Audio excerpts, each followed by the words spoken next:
are prominently found throughout the Old Testament.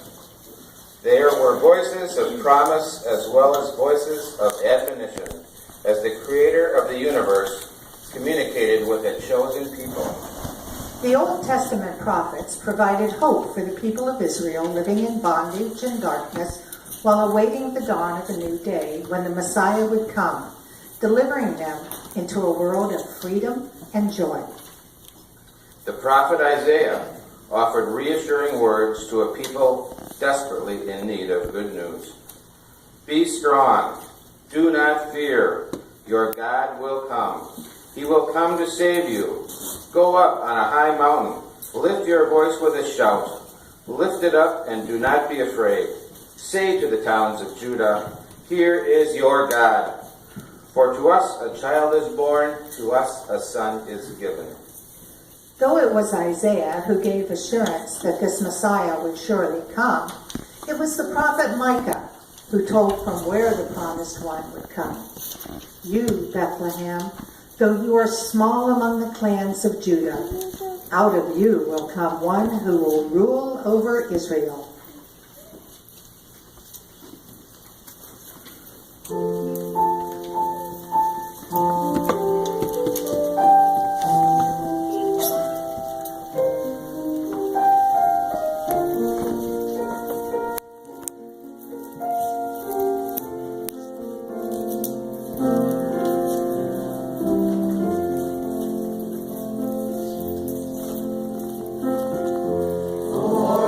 To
used by God to declare messages of hope and promise were not limited to the Old Testament.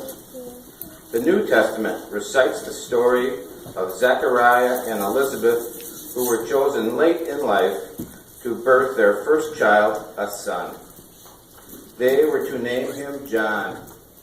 An angelic messenger promised that this son would bring them joy, and that he would be filled with the Holy Spirit, even from birth. Though devout and faithful servants of God, the news that they would bear a child in their later years was difficult to accept. But God's promises are true, and in due time, Elizabeth gave birth to her son. In accordance with the angel's instructions, she and Zechariah named him John. This son, who would eventually be known as John the Baptist, became the messenger foretold hundreds of years before by Isaiah. He was the voice of one calling, "In the desert, prepare the way for the Lord. Make straight in the wilderness a highway for our God. Every valley shall be raised up, every mountain and hill made low. The rough ground shall become level, the rugged places a plain, and the glory of the Lord will be revealed."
Angelic messengers were again sent by God to prepare devoted servants for their ordained assignments as the earthly parents of the promised Messiah.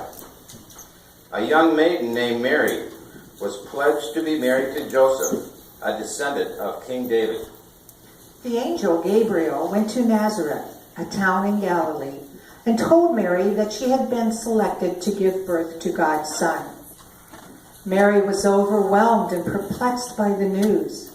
"How can this be, since I am a virgin?"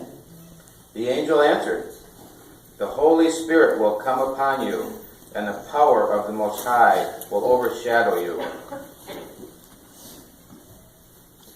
"I am the Lord's servant. May it be to me as you have said." An angel of the Lord appeared to Joseph, saying, "Do not be afraid to take Mary as your wife, because what is conceived in her is of the Holy Spirit. She will give birth to a son, and you are to name him Jesus, because he will save his people from their sins."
Late in Mary's pregnancy, she and Joseph left Nazareth in response to the Roman decree that a census be taken. Because Joseph belonged to the house and line of David, they went to Bethlehem. While in Bethlehem, the time came for the baby to be born. Mary gave birth to her firstborn son. She wrapped him in cloths and placed him in a manger in the stable where they had taken refuge, because they were unable to find a room in the town. At the same time, there were shepherds